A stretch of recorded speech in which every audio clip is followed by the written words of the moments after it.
আমরা বহু বিশ্বাসী আছি, আমরা ক্ষমা পাই, আমরা পাপের ক্ষমা পাই, আমরা অনেক সময় প্রভুর কাছে এসে পাপের জন্য অনুতাপ করি, ক্ষমা চাই, কিন্তু আবার দেখা যায় কিছুদিন পর আমরা সেই পাপের মধ্যে ফিরে যাই। যে পাপকে আমরা ছাড়ি, সেই পাপের মধ্যে আমরা আবার হারিয়ে যাই, সেই পাপের মধ্যে আমরা আবার ডুবে যাই। সেজন্য বাইবেল বলে যারা এটা করে তাদেরকে কি বলছে বাইবেল? ধৌত শুকর ফিরে কাদায় গড়াগড়ি দিতে, আর কুকুর ফিরে আগুন বমি দিতে। যারা যে পাপকে পরিত্যাগ করেছে সেই পাপের জীবন যদি আবার ফিরে যায়, তাদেরকে শুকরের সঙ্গে এবং কুকুরের একটি বিশেষ বৈশিষ্ট্যের সঙ্গে তুলনা করা হচ্ছে। কুকুর যে বমি করে, সেই বমি সে আবার খায়। শুকরকে যত ভালো করে ধৌত করেন না কেন, ভালো করে সাবান দিয়ে তাকে পরিষ্কার করেন না কেন, সে আবার সে পাকের মধ্যে পাক দেখলে সে পাকের মধ্যে কি গড়াগড়ি করবে, ডিগবাজি খাবে, এনজয় করবে, কারণ সেটাতে সে থাকতে পছন্দ করে।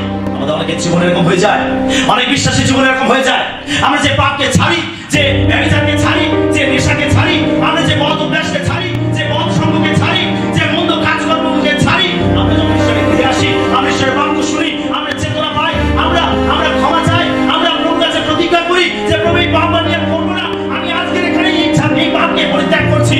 আবার দেখা যায় যে কিছুদিন পরে সেই পাপ আবার তার সামনে চলে আসে। আর এই ধরনের ব্যক্তিদেরকে ধৌত শুকরের সঙ্গে এবং কুকুরের সঙ্গে তুলনা করা হচ্ছে। কিন্তু মরিয়ম তা করেনি।